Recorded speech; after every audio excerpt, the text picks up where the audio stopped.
Hello, Tiffany Arielle here, and we are back with a health update. So I did mention at the beginning of the year in my goal video that I was going to be making some changes, some physical, which you've seen some of those videos, and some like health-wise. So I went to this holistic doctor that one of my friends goes to, and basically I just decided to go to a holistic doctor because with regular doctors, I feel like I'm always like fighting with them about stuff. Like you ask them to check something, they're like, you don't have the signs of blah, blah, blah. Or, oh, it's normal. Even if something is like borderline or you know that something isn't right, they always want to like argue with you. So I was like, I'm going to go to these holistic doctor. They seem a lot more thorough and they definitely were that. So today I'm just going to be telling you guys about my experience going to my first appointment and like all the testing and everything that I'm going to be doing.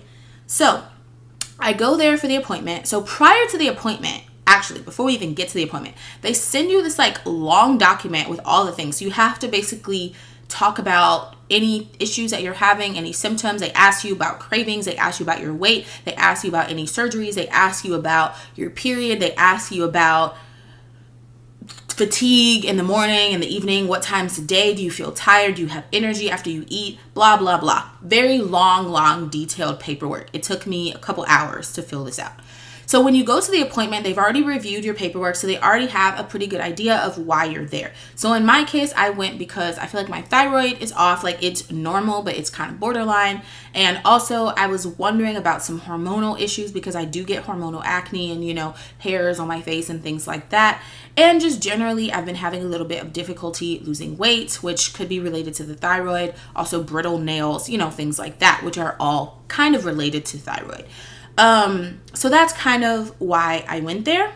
So they've already reviewed all my paperwork. I go in there and, they ask you some questions to confirm what's in your paperwork. And then they do like an exam. So they check your blood pressure. So you have to check it like laying down. Then they check it again, like standing up, because I guess your blood pressure is supposed to increase by 10 points when you stand up. So stuff like that. And then the crazy part for me was that they do some like muscle testing. So what they do is like, you'll have your arm out like this. So imagine I'm laying down. So if my arm is out like this, like it would be like straight up in the air, And so they'll put pressure on your arm like this, right? And you have to kind of like resist to try to keep your arm straight. And what they do is they kind of like touch like different parts of your body while like applying pressure. And then whichever areas are kind of like more difficult for you to resist is kind of like areas that like you need help. So I think my mom compared it to like reflexology. I guess it's kind of like that, but that was kind of cool. But like at one point he like touched my nose like this, then he like turned his finger around like this, and like the difference was actually crazy. Like I could literally feel my arm like trembling, kind of trying to stay straight whenever he had turned his finger around. So they do all those kind of checks, and that gives them kind of some idea of like what may be going on with you. And then they also do ordered lab work. So a whole lot of testing. So there's some testing that we do at home. So one that I have is they have me checking the pH of my urine like first thing in the morning for 7 days. So I have these pH strips, which I'm using for that. I'm not 100% sure what that does, but that is something that I've been doing. They also give you an at-home like candida test. So you basically like put water in like a glass, like a clear glass where you can see, and then you kind of spit into the glass first thing in the morning. And then if the spit like floats, then you pretty much don't have candida. But if it sinks or is like suspended kind of in the water, then you probably have like too much candida or yeast in your body, and so you may need to adjust your diet and things like that. So I did that home test. I also have this hormone testing kit. So this is at home, kind of, sort of, in the sense that I collect the samples myself, but it does go off to a lab. So I haven't started this yet because you actually do this hormone testing over the course of a full period. So I have to start that on the first day of my next period, which hasn't come yet. So that's why I haven't started. But basically they give you like 11 like vials, and you basically spit into the vials on certain days throughout your cycle. And once you finish each one, you put it in the freezer until you finish all of them. And then you mail it off to a lab, and they'll kind of check your hormones, which I'm kind of happy that they do something like this, because if I would have gotten hormone testing through my regular doctor, it would have been just like go one time, they check it on that day, and then they say, oh yeah, you're normal. But I feel like this is going to be a lot more accurate because it's actually checking it over the course of your full cycle. Yeah, so in addition to that, they did order like, regular lab work. So I have this like long list of things. So normal lab work that I got like at my doctor, they checked for like 30 things. So this is supposed to be like 60 things. So I had to go get my blood drawn, had to, pee in a cup. So they have like a full cell for like blood and platelets and things like that. They have a liver panel. They have a lipid panel for like cholesterol and stuff like that. They have a thyroid panel, which is more complete than the one I've gotten done before. They have a comprehensive metabolic panel, which is like sodium, potassium, those types of vitamins and things like that. Then there's a miscellaneous one. I don't know what these are, but I do see vitamin D there. And then there's a urine analysis. And yeah, that's pretty much it. So I got this done already. And the last thing that I wanted to mention so far is that I am on a diet. So they put you on, I guess it's like an elimination diet to check if you have any type of food sensitivities that may be causing your issues. So they have this like list of like potentially problematic foods, I guess. That's how I describe them. That's not how they describe them to me, but that's how I describe them. And so you basically cut out all of those foods for a couple of weeks, and then you kind of like add things back in like bit by bit and kind of observe how your body responds to the different foods. So that way you can isolate any food sensitivities that you have, especially if you have digestive issues, which I do have some digestive issues. So list of foods to avoid: sugars, including corn syrup, honey, chocolate, all that good stuff. High glycemic fruits, including watermelon, mango, pineapple. Like, what? Then they have grains. So no grains, no gluten, wheat, oats, rice, corn, soy, quinoa, none of those grains. No gluten containing things such as salad dressing, ketchup, soy sauce, etc. No dairy, so no milk, no eggs, no cheese, none of that. No soy milk, soy protein, no alcohol, no lectins, which includes nuts, beans, soy, potatoes, tomatoes, eggplant, peppers. I was like, what?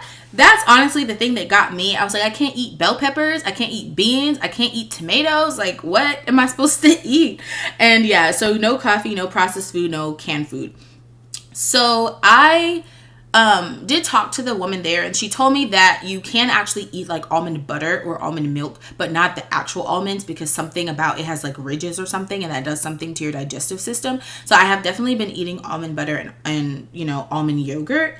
And she said you can also have like 1 cup of black coffee, but you're not supposed to put like creamer or sugar or anything. But I don't drink coffee anyway, so I just drink tea or water. So what you can eat is pretty much all vegetables except for tomatoes, potatoes, and mushrooms. Then there's a list of vegetables. You can have fermented foods like kombucha, coconut yogurt, things like that. You can have pretty much all meats, but you are supposed to try to avoid high mercury fish. You can have low glycemic fruits, which are like apricots, plums, apples, pears, cherries, berries. Coconut is listed, so you can have coconut oil, coconut butter, coconut milk, and then herbal teas, olives, and olive oil. So what I'm going to do is I'm going to show you guys the clips now of like what I'm actually eating. So I've already, at the time of filming this video, already made my food for the first week, and then there'll probably be like 2 more sets of food and snacks that I'll show you guys.